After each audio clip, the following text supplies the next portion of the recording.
treats. In honor of Halloween, I want to teach you guys how to teach your dogs to do some really cute tricks for the holidays.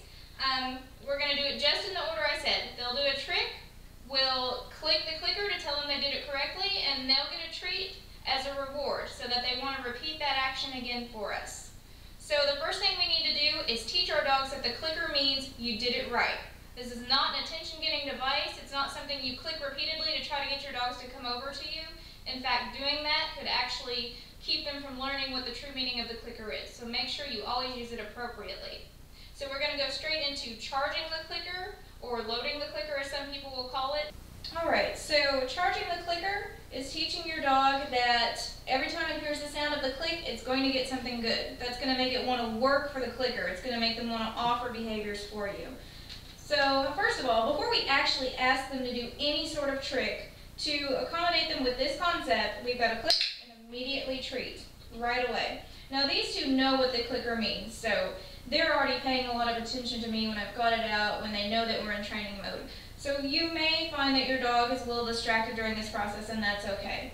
Just wait until you've got his attention, click and treat. Another thing that I like to do when I'm charging a clicker is pair it with the word yes. And that way, even without a clicker, I've still got a consistent way to tell the dog that it's done something correctly. So our first trick is going to be spin. A very simple trick that you can teach, and it looks really cool when you do it right. So let's start with Obi. And you'll notice sometimes I'll put Cricket aside when I'm not working with her. Every now and then I'm going over and rewarding her for staying in that position. So that's just a really quick tip on how to work with two dogs at once. The clicker does not confuse them if you've got more than one dog you're working with. Same goes if you're in an obedience class and everybody's clicking. The dogs quickly learn which master and which clicker is actually for them. Cricket down, stay. Obi. Alright, so with the spin command, very easy, going back to luring, keep your treat by the nose, he's offering a paw, and just kind of pull it around. As soon as he completes a circle, click and treat. As simple as that. Let's try that again.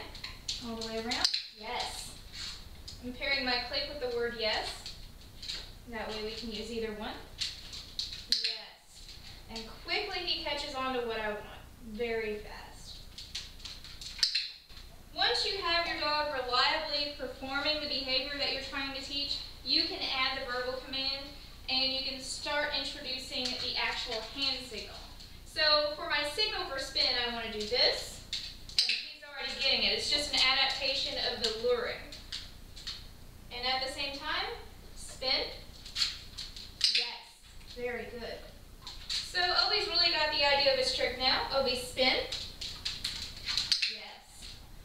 Once they get really good at a trick, you can fade out the clicker. You don't have to click every single time. You can tell them yes, give them a treat, however you want to do it. The clicker is primarily just to teach a new trick. So the next trick that I want to teach is take a bow or curtsy if you have a female dog. This is just going to teach them to put their front end of their body close to the ground. They're going to take a bow downwards. Very cute trick, and another one that's very simple to teach. So this is a brand new trick for Obi. He does not know how to take a bow yet, so he's a very good example of how it's going to look when you're doing this with your own dog. First of all, lure your dog into a standing position. Once again, they're going to offer the behaviors that we have taught them. They're going to offer what's worked. Just ignore that. That's fine. Have the treat close to their nose again. For take a bow, you want to push this treat close to the middle of their front paws. Yes. And it's okay if he goes all the way down. The important thing is that your click happens in the position that you want him to be in for the trick. Right between the front legs? Yes. Very good. As soon as it happens. Yes. Repetition is very important. Yes. Obi, take a bow. Yes, good boy, they got it. That's so good. Oh, good boy.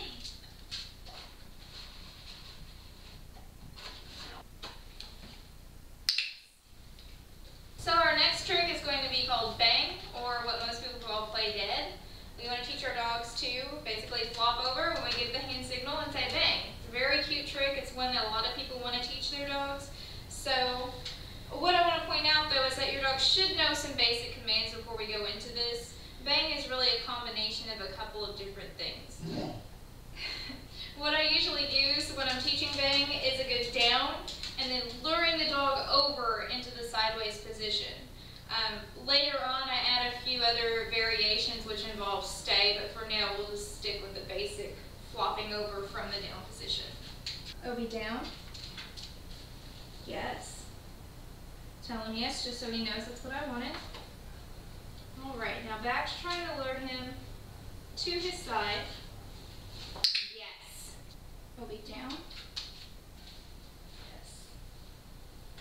Back to luring him over. Yes. Good job.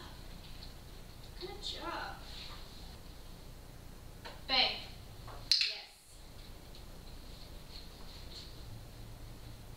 Again, I'm adding our cue after he's shown that he's understanding what's going on. Bang. Yes.